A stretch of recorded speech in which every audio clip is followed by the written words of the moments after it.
Serena. Vamos a presentar la primera ponencia del día, titulada Don Juan de Zúñiga, mecenas de Antonio de Nebrija, a cargo de Dionisio Martín Nieto. Dionisio es el presidente de la Federación de Asociaciones Culturales de La Serena, La Siberia y Vegas Altas, y profesor del IES Puerta de la Serena de Villanueva de la Serena. Es autor o coautor de una treintena de libros y de numerosos artículos relacionados con la historia y el arte de los territorios de la Orden de Alcántara, entre los que se encuentran Don Juan de Zúñiga y Pimentel, maestre de la Orden de Alcántara, publicado en 2019, La Casa Aposente de Don Juan de Zúñiga en Zagamia de la Serena, publicado en 2017, y autor de Antonio de Nebrija y sus hijos, Relaciones con Extremadura, publicado en 2007. Además, recibió el Premio de Investigación Bibliográfica Bartolomé José Gallardo en 2012 y el Premio Internacional de Investigación de la Fundación Jovellanos en 2018. En su ponencia, Don Juan de Zúñiga, mecenas de Antonio de Nebrija, Martín Nieto irá desglosando la biografía de Zúñiga, último maestre de la Orden de Alcántara e hijo de los condes de Plasencia y duques de Béjar, así como su periplo vital por tierras extremeñas. Plasencia, Gata, Alcántara, Villanueva de la Serena y Zalamea de la Serena. Hombre más de letras que de armas, se rodeó de una corte humanista de juristas, teólogos, gramáticos, músicos, médicos, astrólogos, en las que destacó, sin ninguna duda, la figura inmensa de Antonio de Nebrija. Tiene, por lo tanto, la palabra el conferenciante que nos va a deleitar sobre este asunto. Muchísimas gracias, Manuel, Maribel, por toda la labor que estáis haciendo en estas jornadas. También quería dar las gracias especialmente al profesor Martín Baños por todas las gestiones que nos hizo para conseguir que ayer estuviera con nosotros el profesor Francisco Rico. Así que muchas gracias, Pedro, por toda esa gestión, ¿no? Bueno, anoche Antonio José Centeno reivindicaba la figura de Juan de Zúñiga. Creo que don Juan de Zúñiga debería ser un personaje que debería estar en el acervo cultural de esta comarca de La Serena, debería estar, digamos, en el grupo de personajes importantes que han forjado esta comarca desde el siglo XV y el siglo XVI y que le dieron carta en la naturaleza y metió a esta comarca en el mapa de España y en la modernidad. Ya lo hicimos hace casi 20 años. En el 2004 se conmemoró el 5º centenario de la muerte de don Juan de Zúñiga y organizamos unas jornadas, con la ocasión, unas jornadas que fueron organizadas por la Asociación Cultural Don Juan de Zúñiga de Castuera y por el CEDER La Serena, y que se desarrolló en dos fines de semana consecutivos. Esas jornadas empezaron aquí, justamente en este salón de plenos, en estas mismas sillas, donde se hunde uno, como decía ayer Martín Baños, y si encima uno es bajito, pues parece que está más aplastado, ¿no? Este estilo español de 1925, ¿no? Estas sillas. Aquí se inauguraron esas jornadas el 19 de noviembre de 2004 y contamos con la presencia de don Joaquín González Manzanares y también de Pepe Cobos, ya fallecido, que nos habló sobre el judío Abraham Zakur.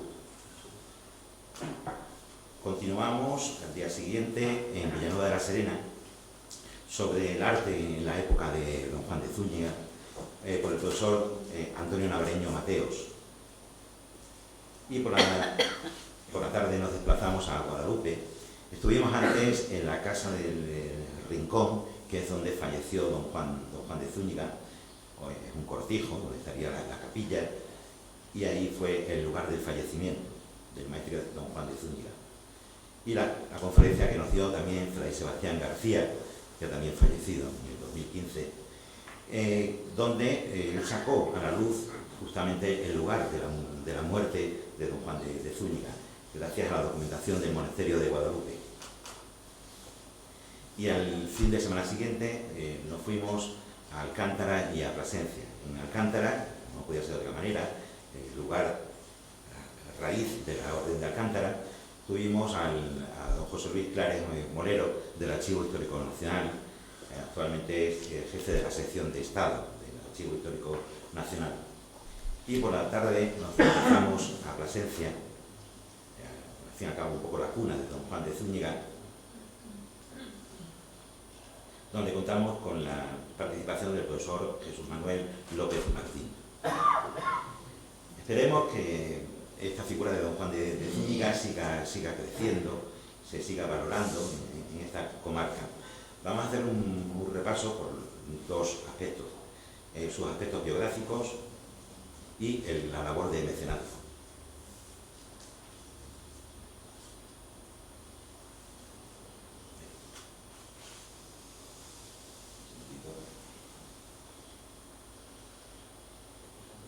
No sé si funcionará, es una pequeña recreación con tip, nostalgia, pero parece que no. Parece que no. Bueno, ahí veríamos los puntos principales de su biografía. Empezaríamos hablando de los orígenes familiares. La familia Stúñiga o familia Zúñiga procede de esa localidad del reino de Navarra, de Zúñiga. Hoy en día, pues, como ven, es una localidad muy pequeña, muy pequeña en cuanto a población, con solo 99 habitantes. Ese es el origen de esta casa y, como todos saben, bueno, al fin y al cabo, ese de Zúñiga, o Zúñiga que vamos a ver, López de Zúñiga, Ortiz de Zúñiga, lo que indica es procedencia, cuando pasan a Castilla. Esta familia Zúñiga es una de las familias más prominentes de la época de los reyes católicos, de la época de Carlos I. Incluso cuando se va a conceder por el emperador la grandeza de España, dos de las ramas de la familia van a obtener esa grandeza de España. Ahí tendrían los títulos que van a atesorar la familia Zúñiga a lo largo de la historia. Fundamentalmente el ducado de Béjar. El ducado de Béjar actualmente, bueno, después pasó a la casa de Osuna, y bueno, todos sabemos después el final de esa casa de Osuna con el embajador, ¿no?, en San Petersburgo, que también lo tenemos ahí presente con lo de Rusia. Condado también, condado de Miranda del Castañar, de los títulos importantes, que al final se va a resumir en la casa de Alba. Ahí veríamos las dos pinturas de Goya, los duques de Osuna y la duquesa de Alba. También los marquesados de Ayamonte y Abel, que podemos destacar de esta familia. En ese mapa, con los distintos colores, van viendo lo que fueron territorios en los cuales estuvo el señorío de los Zúñiga.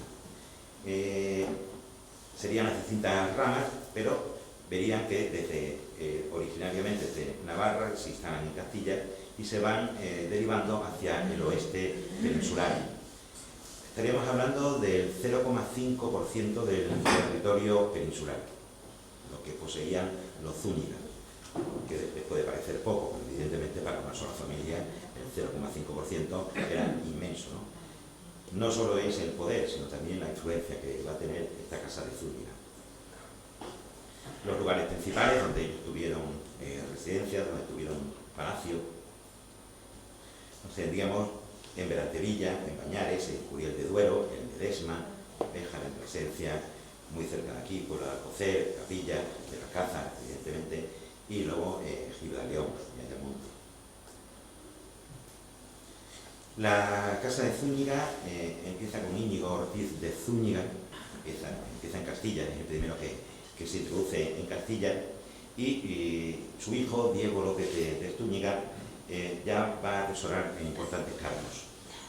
Vamos a encontrar que va a ser Justicia Mayor de Castilla, título que van a heredar después sus sucesores, tanto su hijo don Pedro como su nieto don Álvaro de Estúñiga. Don Pedro de Estúñiga va a acrecentar el patrimonio, digamos, familiar, y llegamos a la figura de don Álvaro de Zúñiga, que es el padre de nuestro maestro, de don Juan de Zúñiga. Álvaro de Zúñiga va a ser segundo conde de Plasencia, primer duque de Arévalo, primer duque de Plasencia, primer duque de Béjar, conde de Bañares, señor de Zúñiga y de Vendavia, octavo señor de Gibraleón, justicia mayor de Castilla, y también fue testamentario del rey Enrique IV, a pesar de todas las diferencias que tuvieron con él. Ahí tendríamos la sucesión de don Álvaro de Zúñiga, casó 2 veces, la primera con doña Leonor Manrique y la segunda, que es la madre del maestre, con doña Leonor Pimentel, su sobrina, hija del conde de Mallorca. Como sucede tantas veces, la segunda esposa lo que quiso fue favorecer a sus hijos propios, por encima incluso de los hijos de su marido, ¿no?, habidos en el primer matrimonio. Ella era consciente que la casa familiar la iban a heredar sus hijastros en ese sentido, pero ella quería promocionar a sus hijos. Así va a ser con la figura de don Juan de Zúñiga, al cual va a alcanzar el mercazgo de la Orden de Alcántara. Va a ser para su hija Isabel, que va a casar con el heredero del primer duque de Alba y posterior segundo duque de Alba, don Fadrique de Álvarez de Toledo. Y luego la tercera hija, la segunda hija, tercero de los hijos, María de Zúñiga, va a entrar en el juego de las herencias familiares y va a casar con su sobrino, don Álvaro de Zúñiga. El heredero de esta casa de Zúñiga, de don Álvaro de Zúñiga, era don Pedro de Zúñiga, el hijo mayor del primer matrimonio, pero ese hijo va a morir antes que el padre, con lo cual la línea de sucesión va a ir al nieto. También va a haber, evidentemente, problemas porque el segundo hermano que tienen ahí, Diego se va a intitular él como duque y va a pelear contra la familia. El escudo de la familia Zúñiga pues es conocido, lo tenemos en muchos sitios por aquí. Es esa banda negra con los 8 eslabones de oro que hacen referencia al palenque, la batalla de las Navas de Tolosa de 1212. Ese escudo lo tenemos, el escudo de don Juan de Zúñiga y Pimentel, de las dos familias, lo tenemos ahí en Zalamea de la Serena. Esas fotos son de la iglesia de Nuestra Señora de los Milagros de Zalamea. En la de la izquierda vemos el escudo de alianza de los padres de don Juan de Zúñiga. Veríamos el Zúñiga en el primer cuartel y en el segundo Pimentel. Luego en los otros los vemos por separado. Por un lado Zúñiga y por otro lado las armas heráldicas de los Pimentel. Y también, por supuesto, lo tenemos en la capilla mayor de la iglesia de Zalamea. En esa capilla mayor vemos, en la clave polar, en la clave mayor, vemos el escudo de don Juan de Zúñiga, esta vez no es de su padre, es el suyo, de don Juan de Zúñiga, con el capelo cardenalicio. Es decir, nos está datando exactamente el año 1503-1504, que es cuando él obtiene el cardenalato. Como ven, bueno, en policromía, muy bonito, y en las claves secundarias encontraríamos los escudos de las demás ramas familiares. Aparecería Zúñiga, aparecería Pimentel, Ayala abajo y Guzmán, los calderos a la izquierda. Bueno, sobre su infancia y juventud, esos son los retratos de la Galería de Arzobispos de Sevilla, donde nos pone que murió a la edad de 41 años, a edad de 41. Su nacimiento ha sido motivo de controversia, tanto el lugar como la fecha de su nacimiento. Los duques de Béjar, que van a ser duques de Arévalo durante un periodo corto de 10 años, tienen su residencia principal en Béjar, pero van a pasar temporadas en Plasencia, de tal manera que más o menos había un equilibrio en el tiempo que pasaban entre las dos localidades, entre Plasencia y Béjar. Plasencia sería más la residencia invernal, por cuestiones climáticas, y Béjar sería la de verano, la residencia de verano. Si supiéramos la fecha de nacimiento exacta de don Juan de Zúñiga, podríamos determinar dónde nació, si nació en Plasencia o nació en Béjar, aproximadamente por esa coincidencia estacional. Pero no lo sabemos.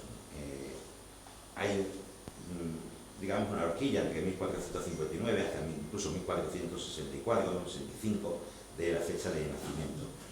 Mi compañero José María López de Zuazo, con el cual hicimos ese libro, el último que se publicó en el 2019, nosotros hemos llegado a la conclusión, o estimar más o menos, ese nacimiento entre mediados de 1463 y mediados de 1464.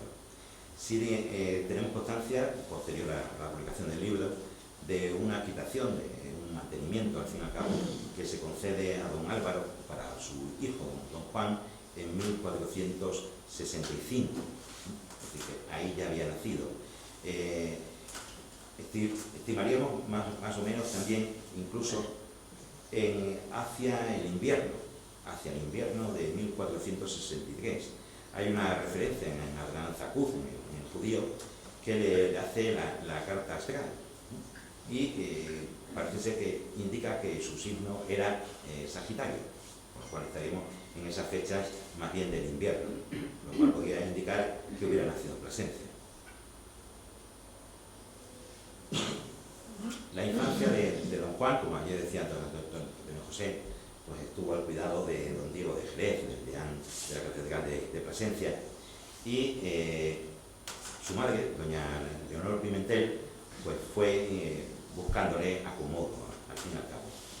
Pero a la edad de 10 años, según nos cuenta el cronista Torres y Tapia, don Juan de Zúñiga tuvo una enfermedad de la cual murió, y según cuenta la leyenda, evidentemente, y la madre lo que hizo fue invocar a San Vicente Ferrer y le prometió que si el niño sobrevivía, el niño volvía a la vida, le construirían un convento, fundarían un convento dedicado a San Vicente. Bueno, esa es la historia que nos cuentan, una leyenda, el niño volvió a la vida o lo que fuera, y la madre cumplió esa promesa, ese voto. Y además lo tenemos testimoniado en esa imagen, en esa estatua de plata, preciosa, el icono de San Vicente Ferrer con el niño arrodillado, que sería don Juan de Zúñiga. Se destaca, lo ven en la foto que está de detalle, el escudo de los Pimentel, de doña Leonor Pimentel. Esta estatua ha pertenecido a los marqueses de Mirabel hasta hace 20 y pocos años. Ha estado en el Palacio de Mirabel, en Plasencia, hasta que finalmente la familia lo que hizo fue un acuerdo con el Estado como pago de deuda tributaria. Y esa figura, esa estatua, está actualmente en el Museo Nacional de Artes Decorativas de Madrid. En su momento, cuando con Bartolomé Díaz publicamos Los Priores de Magacela, esta imagen fue la portada del libro. Contactamos con los marqueses, pero fue justo en el momento que estaban ellos de negociaciones con Hacienda. Al final conseguimos que nos mandaran la foto desde el Museo Nacional de Artes Decorativas y la pudimos publicar por primera vez en color. Ya había salido publicada en blanco y negro. Pero fue la primera vez que se publicó en color. La historia de la casa de Zúñiga, de la familia Zúñiga, de los padres de Zúñiga, se implica con la historia de España, al fin y al cabo, ¿no? La historia de Castilla, la historia de las fidelidades en un momento convulso. Un momento convulso que es el reinado de Enrique IV, y donde vamos a ver cómo la sucesión a Enrique IV va a cambiar, pero también cambiaron los Zúñiga. En 1462, cuando nace la hija de Enrique IV, Juana, llamada Juana la Beltraneja, realmente, o malintencionadamente por la nobleza, evidentemente la familia Zúñiga estuvo con Juana, con la hija heredera. Hubo un reconocimiento por parte de la familia Zúñiga. Pero en 1464 la voluntad de los Zúñiga cambió. Se metieron en el bando alfonsino. El hermano don Alfonso, el príncipe de don Alfonso, que va a ser príncipe, y el rey también, Alfonso, y los Zúñiga van a acoger a ese bando alfonsino, e incluso don Álvaro de Zúñiga va a participar en la famosa farsa de Ávila, en la que se destrona al pelele, al muñeco de Enrique IV.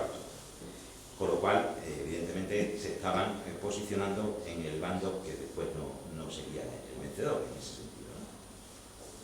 Finalmente, en 1467, se avienen otra vez con Enrique IV, se avienen a la obediencia al rey, abandonan el bando alfonsino y al año siguiente el príncipe don Alfonso fallece y la que entra en escena es otro personaje, que es su hermana, Isabel. Isabel va a ser jurada como princesa de Asturias, como heredera, tras el famoso pacto de los toros de Guisando, y entre cuyas cláusulas estaba que el matrimonio de Isabel tenía que ser con consentimiento y tenía que ser acordado por su hermano Enrique IV. Como todos saben, Isabel no cumple esa promesa, se casa en secreto con el heredero de Aragón, con Fernando, en Valladolid.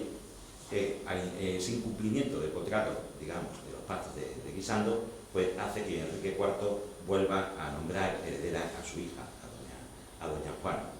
Y ahí encontramos, al final de este periodo, que se va a complicar todo esto con el maestrazgo de Alcántara. Ayer nos lo decía Antonio José, en 1472, doña Leonor consigue del Papa Sixto IV, el mismo Papa que hizo la Capilla Sixtina, no evidentemente el que ordenó la decoración de la bóveda, que fue Julio II posteriormente, consiguió del Papa Sixto IV ese maestrazgo de la Orden de Alcántara para don Juan. Y se van a mezclar la guerra castellana, la guerra civil castellana que va a sobrevenir a la muerte de Enrique IV, con la lucha por el maestrazgo, por obtener el maestrazgo. Y todo eso también depende de las fidelidades que hubiera en uno o en otro bando. Los duques de Arévalo, duques de Plasencia y duques de Béjar, van a apoyar el bando de doña Juana. Como sabemos, en 1474 muere Enrique VIII e Isabel se autoproclama en Segovia reina de Castilla contra su sobrina Juana. Los Zúñiga van a apoyar el bando alfonsino. Incluso doña Juana se va a casar en Plasencia con el rey Alfonso V de Portugal. Se ponen en el bando contrario a Isabel y eso va a impedir también el acceso al final de don Juan de Zúñiga al maestrazgo de Alcántara, que va a complicar esa situación. Finalmente, como todos sabemos, la victoria fue para los reyes católicos, para Isabel y Fernando, sobre doña Juana, y la familia Zúñiga no tuvo otra que buscar el perdón real y avenirse con los reyes. Eso se hace en las capitulaciones del 10 de abril de 1476. Esas capitulaciones, como todas, suponen una pérdida, evidentemente. Aquel que se ha opuesto a la voluntad regia tiene un castigo. La cosa que después sea perdonado, ¿no? Pero hay un castigo previo. Ese castigo al final va a ser la pérdida del ducado de Arévalo, que va a pasar a Isabel de Portugal. Y una vez, digamos, pacificada Castilla, después con el Tratado de Alcasova en 1479, Isabel es la reina de Castilla, pero el problema en el maestrazgo de Alcántara es que los Zúñiga habían estado con el bando contrario, con el bando de Juana, por lo cual los reyes católicos habían favorecido al maestre, que se reclamó también maestre, Alonso de Monroy, el anterior clavero.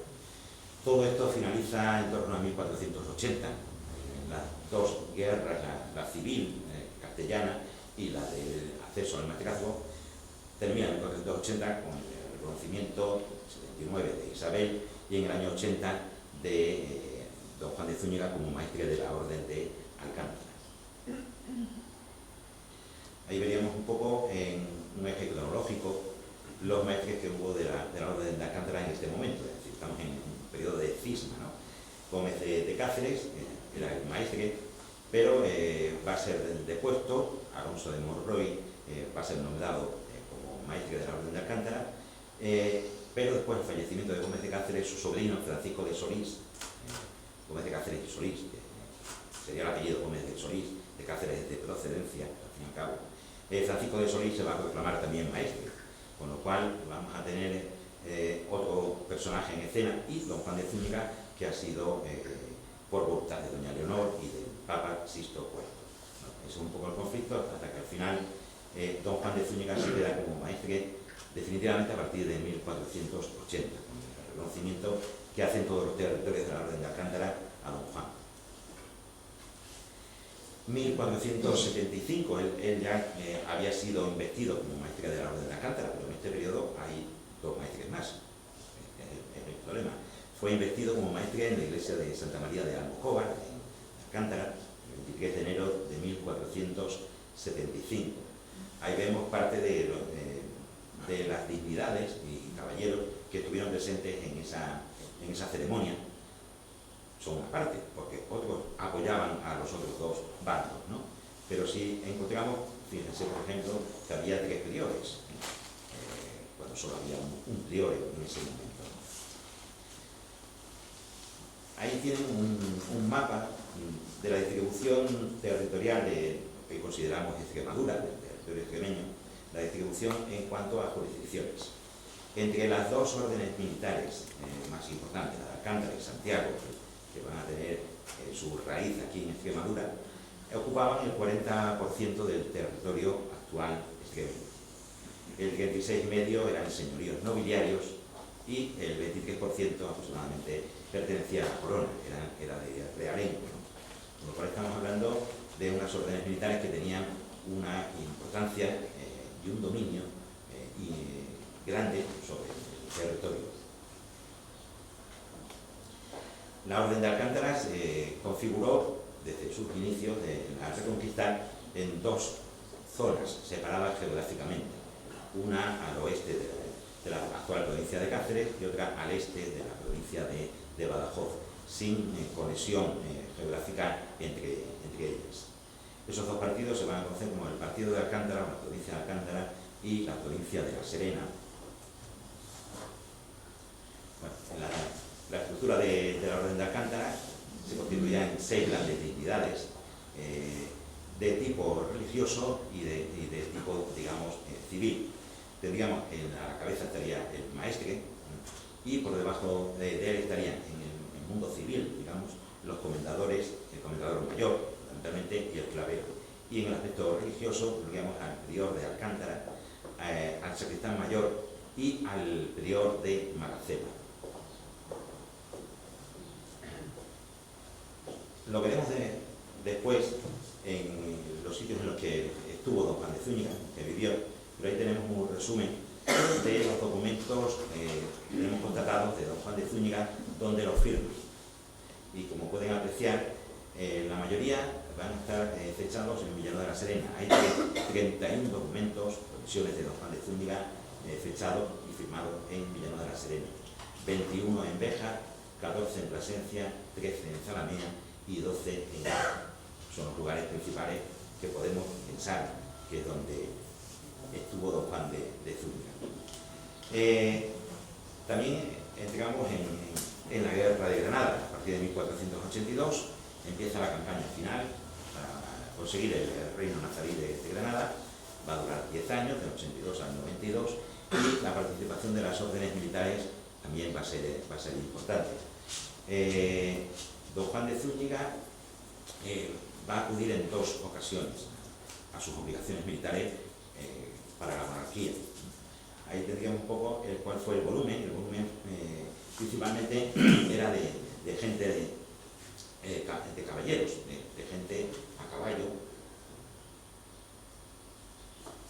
Ahí tenemos, por ejemplo, pues, esa presencia de 755 personas de la Orden de Alcántara que acuden en el año 1487.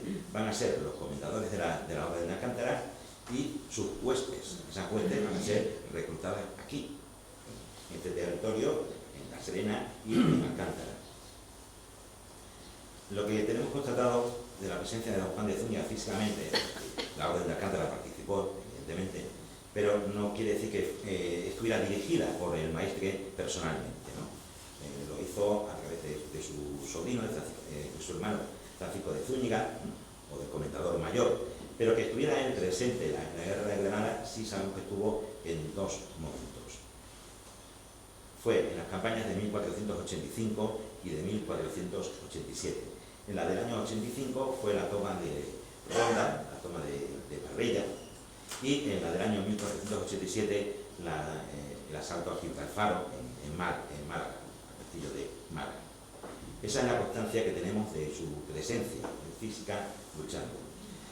Los años posteriores estuvieron marcados por el fallecimiento de sus padres, en los años 1486 a 1488. Primero fallece su madre, Leonor de Pimentel, y evidentemente don Juan es el heredero de su madre, ¿no? 2 años después va a fallecer su padre, don Álvaro de Zúñiga, y don Juan se encargó de la testamentaría de los dos. Le llevó bastante tiempo, bastante sinsabores, muchas peleas familiares, y al final se llegó al acuerdo de que su hermana María, la más pequeña, casara con su sobrino, el heredero de la casa de Zúñiga, don Álvaro de Zúñiga, para así reunir las herencias familiares y acabar con las disputas. Y así sucedió. Así se casaron los tía y sobrino, ¿no? Año 1488, fallecimiento de su padre. Allí en Plasencia va a celebrar un capítulo general de la Orden de Alcántara. Solo celebró uno, mientras fue maestre de esa orden. Había celebrado antes un capítulo particular en Portezuelo, pero como capítulo general de toda la orden fue en Plasencia, en el verano de 1488. Pero ese año fue complicado. Ese año lo que va a suceder es una rebelión en Plasencia contra los Zúñigas, contra el dominio de los Zúñiga por parte de la familia Carvajal, que desembocará en que Plasencia acabe en las manos de los Reyes Católicos. Fernando entra en Plasencia y lo va a pasar a realengo. Acaba ya el señorío de los Zúñiga en Plasencia. Ese hecho es trascendental. Ahí va a quedar una rama en Plasencia de la familia Zúñiga, que son los marqueses de Mirabel, el famoso palacio, el magnífico palacio que tenemos.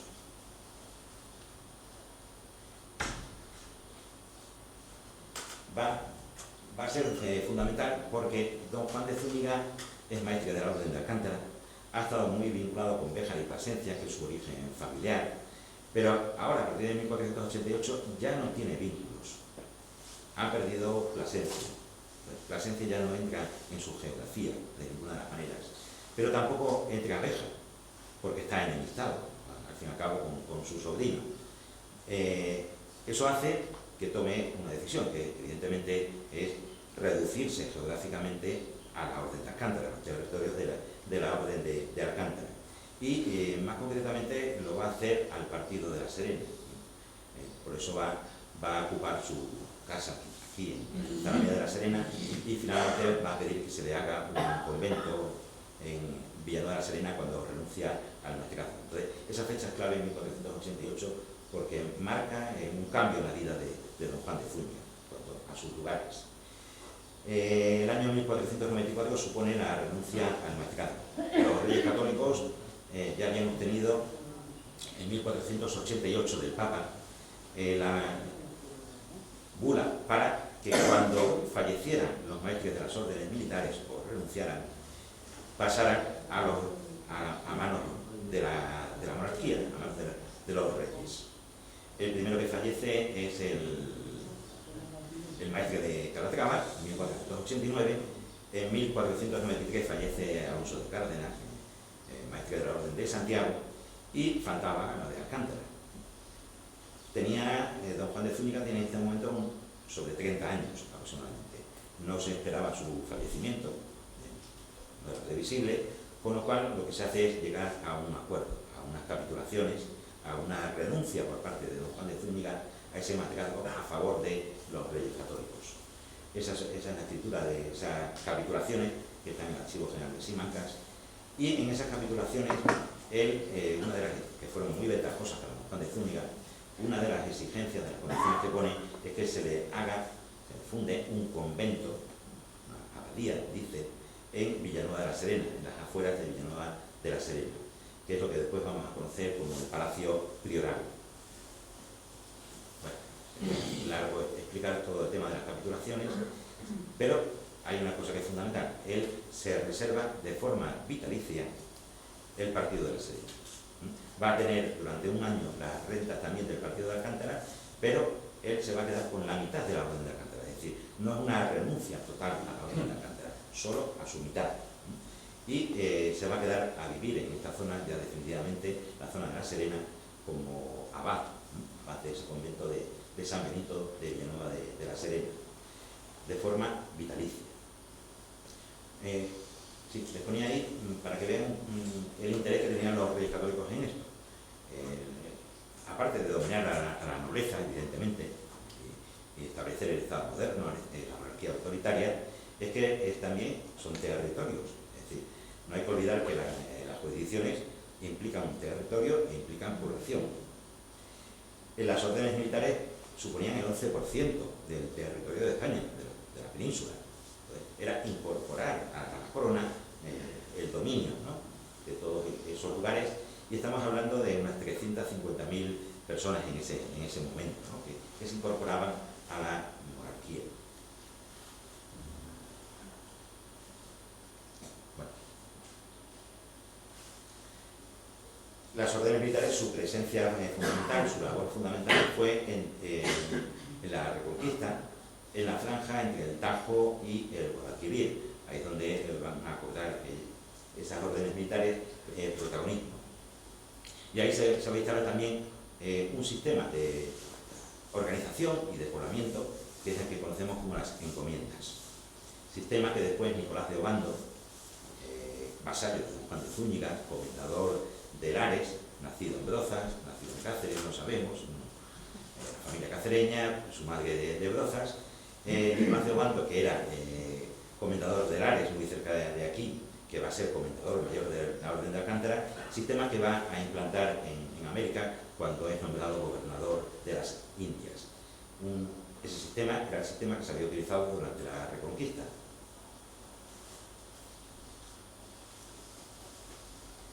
Ahí teníamos un poco la situación de los poblados,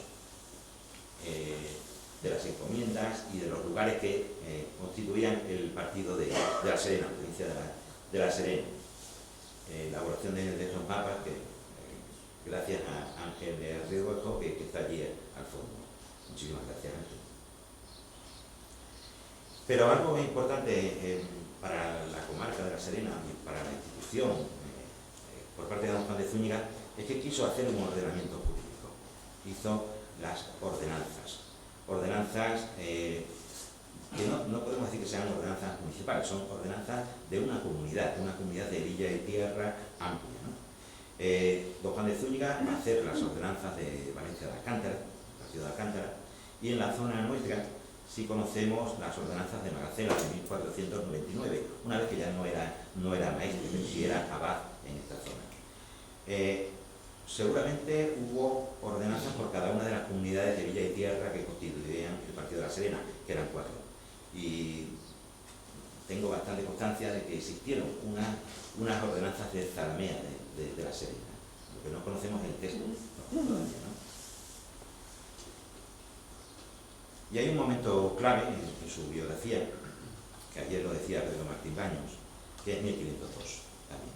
Otro momento clave es esa estancia de los Reyes Católicos en Zalamea, esa Pascua de 1502, donde no solo entablaron Cisneros y Nebrija el proyecto, digamos, de la Biblia políglota, donde conoció al inquisidor Fray Diego de Edeza, sino que también hubo otras conversaciones a otros niveles, a niveles entre los reyes y Don Juan de Zúñiga. Dieron para mucho aquellos 15 días, por lo que se ve, ¿no?, trascendentales en la historia. Y es que los reyes pues veían que Don Juan seguía vivo, evidentemente. La mitad de la Orden de Alcántara no la dominaba, y entonces lo que establecieron fue una segunda capitulación con Don Juan de Zúñiga. Es decir, vamos a pactar con él que renuncia a esta parte que le queda de la Orden de Alcántara a cambio de. El a cambio de fue de un arzobispado. Es decir, renunciaría a su, entre comillas, maestrazgo de esta parte de la Serena por prebendas eclesiásticas, el arzobispado. Y así sucedió. Es decir, aquí en Zalamea se pactó pactó esa renuncia de don Juan de Zúñiga, que va a venir al año siguiente, ya en 1503. Renuncia, y no hay un documento, no hay un documento oficial, no hay unas capitulaciones escritas que conozcamos como las que hemos visto en 1424, pero los hechos nos indican todo esto, ¿no?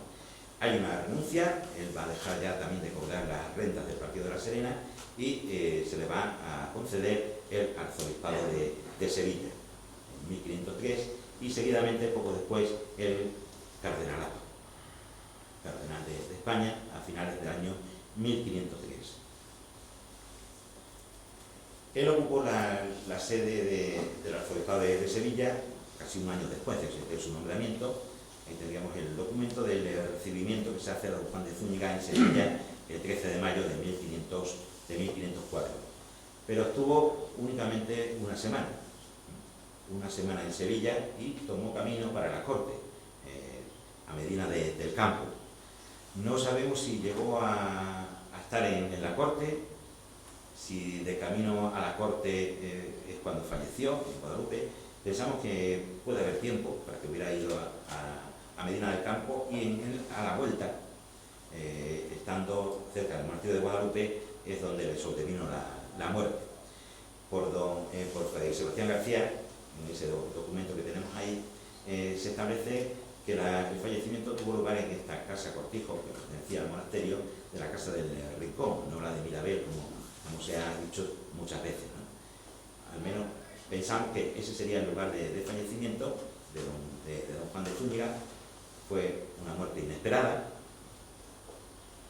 y finalmente al día siguiente fue enterrado en el monasterio de Guadalupe y allí permaneció hasta que años después su sobrino, el obispo de Córdoba, lo traslada al convento de San Vicente de Ferrer en Plasencia, la fundación de su madre, doña Leonor Pimentel, y allí fue sepultado bajo ese capelo cardenalicio que tiene ahí. Y ya muy brevemente, me estoy extendiendo mucho en el tiempo,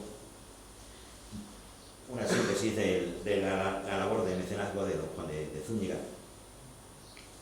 Bueno, como todo buen mecenas, cumple una serie de funciones. El mecenas es un fundador de conventos, de instituciones eclesiásticas, para garantizarse la salvación del alma, evidentemente.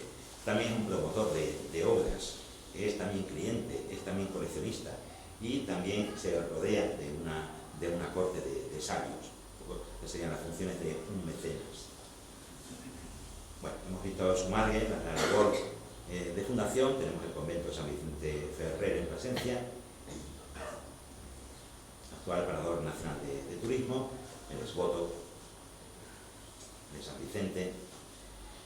Son imágenes anteriores del convento, antes de que se reformara para convertirlo en parador, y en la actualidad, ¿no?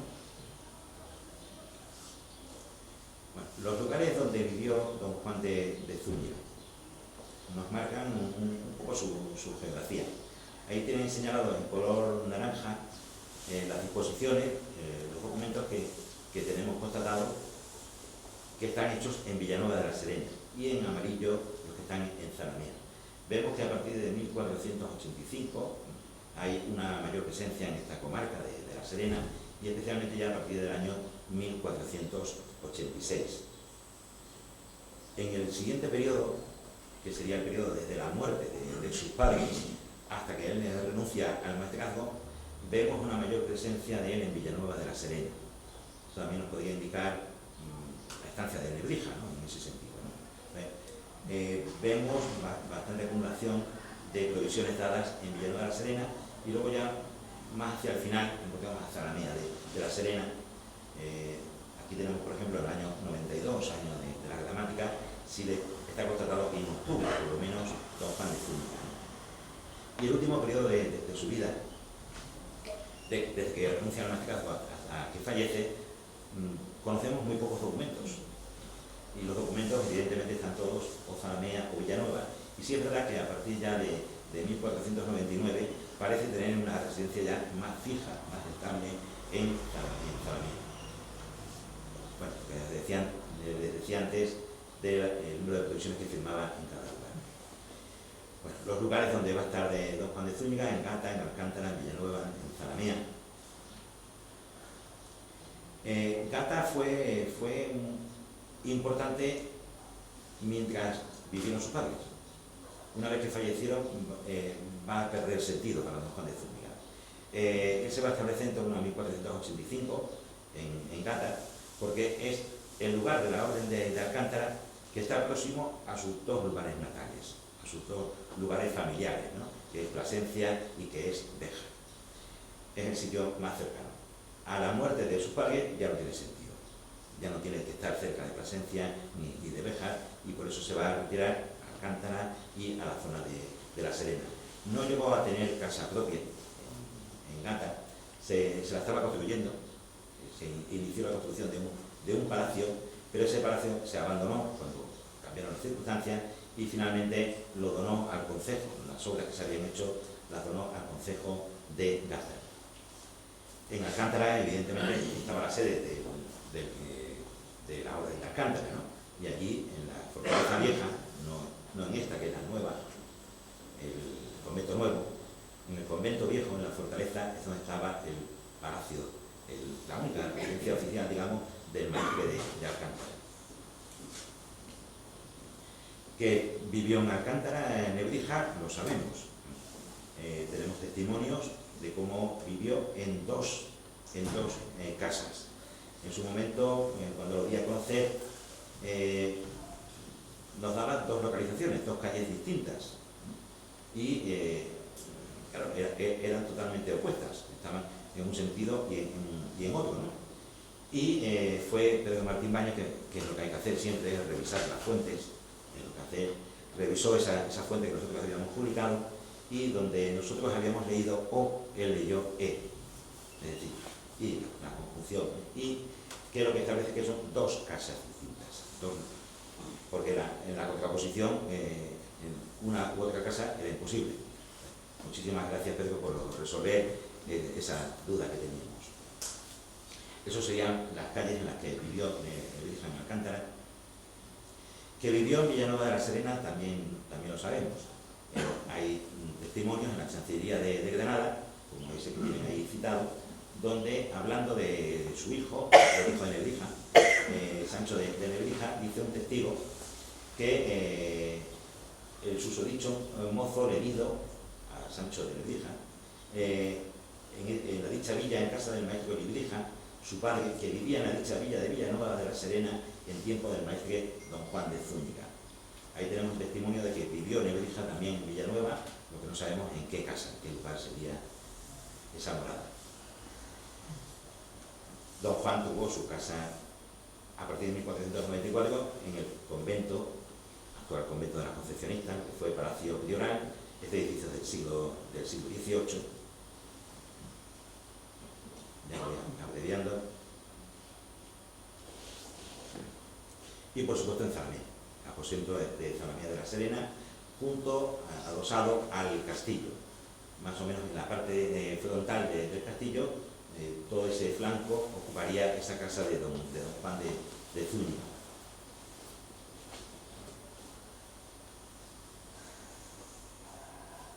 No insisto en eso, solo que vean algunas imágenes, porque el interior no lo vamos a poder ver, no me imagino. Bueno, ese es el castillo, que si veremos ahora. Y esta es la casa de don Juan de Zúñiga. Ese matacán es el icono del palacio de esa casa de don Juan de Zúñiga, de exterior. Y bueno, para que vean un poco el interior, que es una casa privada, una vivienda privada, y ahí veríamos esas ménsulas. Eso es lo que queda de la casa de don Juan de Zúñiga.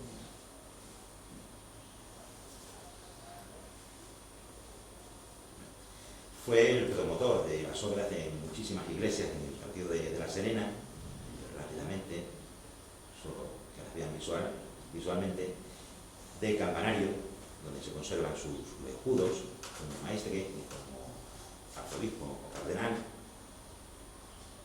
de la iglesia de Castuera, pero no la actual, sino la anterior, la vieja, ¿no?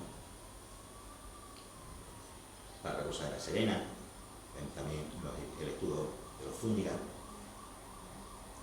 Barbosa de Lares, Higuera de la Serena, también se conserva el escudo de Don Juan de Zúñiga. En la Coronada, donde no se conserva nada, la Guarda tampoco se conserva, la Haba, todas las localidades del partido de La Serena tuvieron a Don Juan de Zúñiga como su promotor. Quintana de la Serena, el Valle y por supuesto Zalamea, unas imágenes que hemos visto antes, capilla. Bueno, y ya por último, para terminar, simplemente unas pinceladas sobre esa corte humanista de Zúñiga, donde encontraríamos, por supuesto, a Antonio de Nebrija, evidentemente, al judío Abdal-Zakur, pero Abdal-Zakur estuvo hasta 1492, hasta la expulsión de los judíos, porque después él va a marchar a Portugal, ¿no? Esta corte, evidentemente, no se puede tomar como una corte estable, fue itinerante, ni tampoco coetánea. Salían y entraban distintos personajes, no tienen por qué haber coincidido todos en el mismo tiempo, ¿no? Con Don Juan de Zúñiga. El maestro Solórzano, el músico, Juan de la Parra, el médico, que después va a pasar a protomedicato de Isabel I, los placentinos, Gutiérrez Trejo, Miguel de Villalba, también el comendador griego, el Pinciano, Hernán Núñez, en algún tiempo, formaron parte de esa corte humanista. Las palabras que todos conocemos de Antonio de Nebrija, cuando entra al servicio de Don Juan de Zúñiga.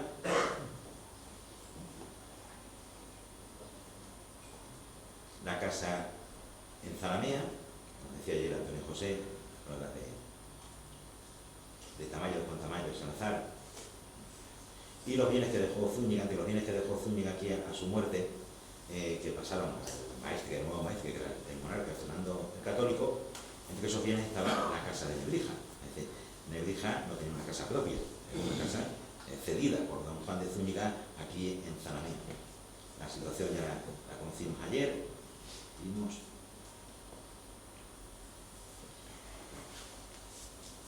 ahí estaría esa casa de Nebrija junto a la fortaleza. Esa sería la localización donde estuvo la casa de Nebrija, aquí en Zalamea, pero eso sabemos ya que se había perdido ya en 1930. Decía Antonio Carrasco Fernández en la prensa que ya no existe, como decía Tamayo Salazar, el postigo donde dice que vivió el gran latino Antonio de Nebrija, ¿no? Y nos dice la situación: la casa estaba adosada a la gran torre cilíndrica llamada Hueco, que estuvo en el reloj de Villa. Esa es la localización de la casa de Antonio de Nebrija en Zalamea de la Serena. Y ya por último, sobre la biblioteca y los libros que tuvo don Juan de Zúñiga, sabemos que una parte de los libros quedaron aquí en Zalamea de la Serena y quedaron para el pago de sus criados. Cuando fallece don Juan de Zúñiga deja un montón de deudas y para pagar esas deudas, parte de su biblioteca se va a destinar como pago a criados. Esos libros fueron reclamados 22 años después, en 1526, es decir, que no se había cumplido la voluntad de don Juan. Los bienes de don Juan de Zúñiga, con todas esas deudas que dejó, como dejaban todos, evidentemente, salieron en las monedas, salieron a subasta para pagar esas deudas. Sucedió con Isabel la Católica, igualmente, ¿no? Los bienes libres de Isabel la Católica salieron a la venta, algunos los compró su marido, Fernando Católico, otros lo compraron otros nobles. Es decir, que no pensemos en una transmisión completa de todos los bienes, ni siquiera de los reyes. Entonces, esos bienes suponemos que se vendieron en moneda, y eso nos explicaría esa dispersión de estos 3 únicos libros, pero que podemos asegurar que son de don Juan de Zúñiga. Hay otros candidatos también, pero estos 3 diríamos que son los que tenemos constancia de que pertenecen a don Juan de Zúñiga, que están en la Biblioteca Nacional de Lisboa, en la Biblioteca Nacional de España y en la Biblioteca Nacional de París.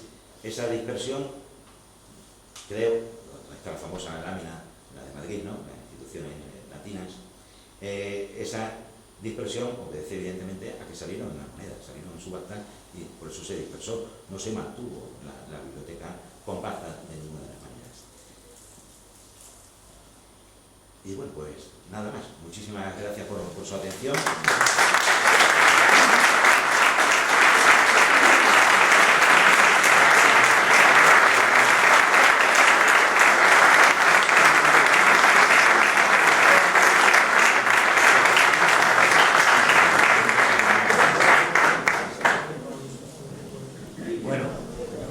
¿Hay alguna pregunta? Buenos días. Nebrija estuvo en Zalamea 14 años, de 1489 a 1502, con casa propia.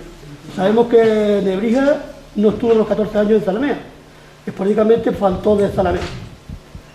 Y la controversia es que después, en 1494, se traslada a Villanueva, creando el Palacio Prioral, donde se traslada con 3 monjes y 3 miembros de la corte literaria, entre los que ellos estaba Nebrija. Entonces, desde Villanueva también se reivindica un poco que desde que el Palacio de Juan de Zúñiga, la corte literaria, estuvo enclavada en Villanueva, cosa que yo desmiento y además lo voy a corroborar con un hecho, porque la mayoría de la gente desconoce que en el Palacio de Juan de Zúñiga hace poco, pues desde el Ayuntamiento de Zalamea se promovió un proyecto para hacer una hospedería dentro del patio de armas del castillo y rehabilitar lo que era el Palacio de Juan de Zúñiga. Se hicieron unas catas para hacer el preproyecto y en esas catas aparecieron un montón de olambretas, unas completas, otras medio rotas. La mayoría completas están en el Museo Provincial. Incluso la Directora General de Patrimonio de la Junta de Extremadura hizo una publicación. Y de esas olambretas, por casualidad, hay una, bueno, hay cientos, pero porque hay diferentes mosaicos. Que, por cierto, también, si no te importa, la puedes enseñar al público para que vean. ¿No la tiene? ¿Se la has dado ya? Bueno, pues luego la enseño. Pues aparece una alambreta de la que en el gráfico de instrucciones latinas de la clase magistral de Nebrija, donde aparecen las olambretas verdes y otras verdes con una cruz blanca, pues hay una que conservamos por ahí, que es verde con la cruz blanca. O sea que mayor prueba que esa, imposible. Aparte de la disputa de las diferentes personas, de que si estuvo, sobre todo de los de Villanueva, de que el Palacio de Juan de Zúñiga y la famosa Academia Renacentista de Extremadura estuvo en Villanueva y no en Zalamea. Si me permite, Andrés José, yo no soy defensor de localismos. O sea, yo vivo en Villanueva de la Serena, como sabes. Yo no tengo empacho ninguno en decir en Villanueva de la Serena que Pedro de Valdivia no nació allí de ninguna de las maneras. Me da igual que me queme. Yo intento ser honesto, ¿no? Bueno, te digo que hace poco en un congreso que hubo de mexicanos, pues un señor mexicano me alabó eso, ¿no? Que fuera capaz de decir en mi casa que no era de allí, que qué valentía tenía. Yo le dije simplemente que yo no soy un falsario. Yo no cobro. Yo intento ser honesto. Entonces, a mí no me mueve ningún tipo de localismo, sea Villanueva de la Serena o sea Zalamea, ¿no? La lámina famosa de las inscripciones latinas, la miniatura, no considero que sea un retrato fiel de nada, absolutamente. No es una foto fija, de ninguna de las maneras. Es un escenario ideal, idealizado, imaginario. Esas losetas que tú dices, por ejemplo, pues evidentemente están dentro de lo que es la corriente estilística, pero no son iguales. O sea, de verdad, míralas y míralas, no son iguales. Y aunque lo fueran, es decir, forman parte de un estilo artístico. No quiere decir que esas losetas estuvieran aquí. No creo ni siquiera que los retratos de las personas, evidentemente, no son un retrato de ellas. Antonio de Nebrija ni Juan de Zúñiga. Suponemos que don Juan es el que está a la izquierda, en la lámina que están viendo en el cartel, porque va con la cruz de la Orden de Alcántara, evidentemente, y es un personaje que está destacado en el lado izquierdo, como si fueran en la pintura flamenca los donantes de la pintura que aparecen ahí.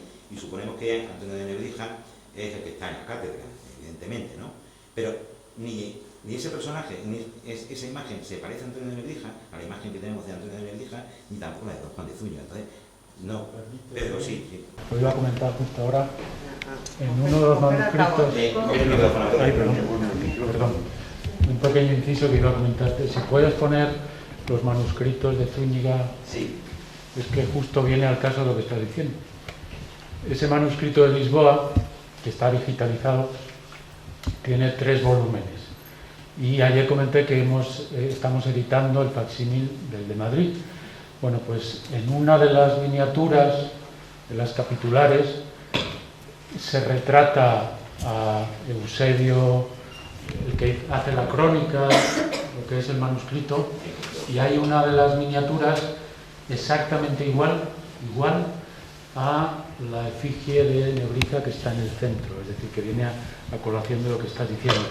Evidentemente no es un retrato fiel, porque ese mismo retrato aparece en otro manuscrito diferente, hecho probablemente por el mismo miniaturista, y retratando un personaje prácticamente idéntico en una cátedra, con los faldones prácticamente iguales. Eso es lo que quería comentar. Muchas gracias, Pedro. No sé. No conocemos exactamente dónde vivió Nebrija.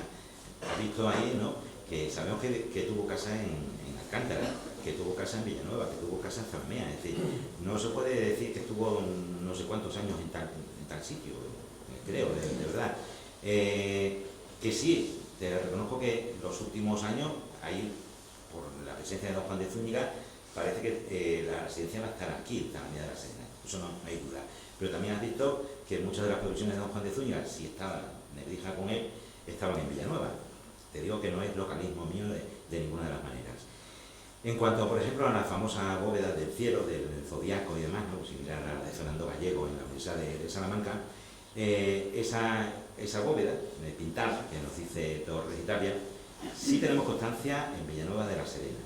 Es decir, allí existió lo que se llamó el cuarto de los signos. Lo que fue la casa de don Juan de Zúñiga a partir de 1494, pues desaparece. Va a desaparecer con la construcción de ex novo de un convento nuevo, ¿no?, que es el actual Palacio Prioral, convento de las Concepcionistas. Incluso en 1614 va a tener una reforma importante la casa de don Juan de Zúñiga, y tenemos constancia con las descripciones que estaba allí el cuarto de los signos, que en 1701 estaba muy deteriorado. Incluso también lo dice Torres Italia en 1634, que ya estaba bastante desleído. Si te coges la descripción de 1634 de la casa aposento de don Juan de Zúñiga aquí en Zalamea, en ningún momento menciona ese cielo, la bóveda. Sí menciona, por ejemplo, esa pila, que espero que la veamos en el Cristo, esa pila que está hoy en el santuario del Cristo de Zalamea. La pila, esa es la que estaba en la casa de don Juan de Zúñiga, por las descripciones que dice que incluso estaba rota en 1634, como está hoy en día, ¿sabes?, con el escudo de don Juan de Zúñiga, evidentemente. O sea, esa sí está claro que estaba en la casa de don Juan de Zúñiga. Pero cuando tú tienes una descripción de 1634 donde no te aparece el cielo por ningún lado y tienes de Villanueva, pues si te aparece, me parece que discutirlo complicado. Entonces, yo no te quiero convencer de nada, no sé. Sí. Hay que andar con pies de plomo. Es decir, ni sabemos el tiempo que vivió Nebrija en cada uno de los sitios, ni dónde estuvo en cada momento. Si a la vez que vivía en un sitio don Juan de Zúñiga puede estar en otro, evidentemente también puede ser, bueno, no hay duda, pero que Nebrija vivió en Alcántara X tiempo, que vivió en Villanueva y que vivió en Zalamea, es indiscutible. ¿Cuánto? Yo honestamente no te lo puedo afirmar. Si nos basamos en publicaciones que Juan Cabello Salazar, un historiador y natural de Zalamea de la Serena, si no queremos creerlo, es otro problema. También puede ser que el famoso cielo, hay una habitación pintada con los astros y el universo, podría estar en el Palacio Prioral, porque Juan de Zúñiga era un enamorado de la astrología. Eso no quiere decir de que el palacio, lo que era la corte literaria, estuviera en Zalamea, no es lo que digo. El maestre Juan de Zúñiga era itinerante, pero eso no quiere decir que fuera acompañado de todos los óbitos de la corte. O sea que Juan de Zúñiga podía estar en Villanueva perfectamente 3 meses y debería estar aquí en Zalamea escribiendo. Sí, no te lo niego. Y además, Torres Italia, el solicitador oficial de la orden, también reconoce como que el palacio estaba ubicado ahí. Sí, mira, el historista de Torres y Tapia, claro, escribe un siglo después, también, en 1934. La información que tiene de Zalamea se la proporciona Juan Tamayo Salazar, que es su informante, al fin y al cabo. Juan Tamayo Salazar también es parte interesada en ese sentido, por Zalamea, Torres y Tapia por Villanueva. Y él lo que hace, al fin y al cabo, es mezclar todos los comentarios y todas las afirmaciones que hacen todos los historiadores de la historia, seguramente que todas están teniendo eso. Es que hay que hacerlo. A ver,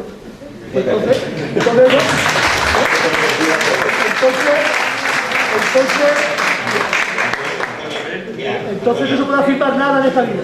No, pero que es un principio básico. Yo lo he dicho antes, es decir, yo lo he dicho antes, es decir, donde vivió Nebrija en Alcántara, yo leí, pero leí mal. Igual que me ha pasado a mí, le puede pasar a cualquiera.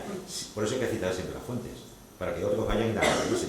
Todo hay que ponerlo también en cuarentena, evidentemente. Yo, por ejemplo, he escuchado al periodista de Villanueva, en un reportaje en el que me aparece, que Nebrija en Extremadura y el periodista oficial de la villa de Villanueva de la Serena no pone en duda de que la academia estaba en Talavera de la Serena.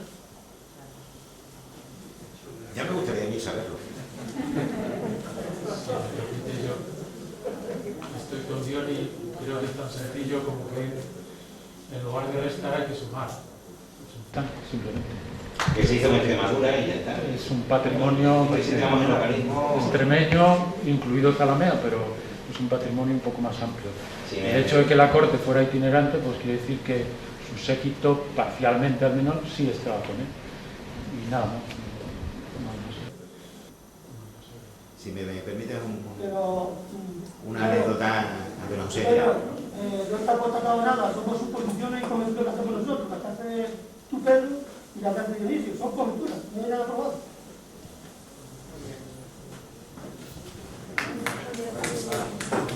Yo diría que tanto Zúñiga como Nebrija hay que valorarlo por su obra y no por la cama en la que dormía.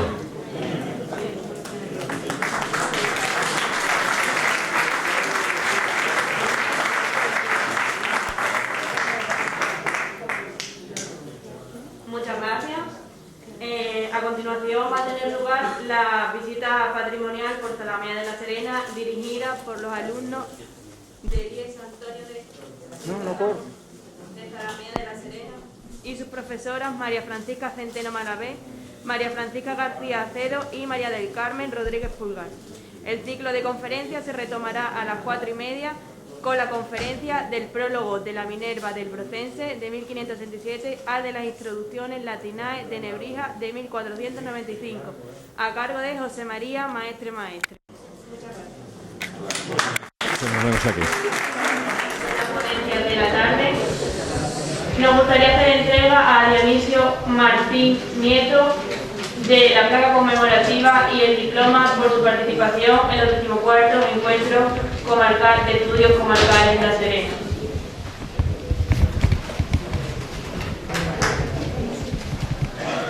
Sí, también pediríamos la presencia de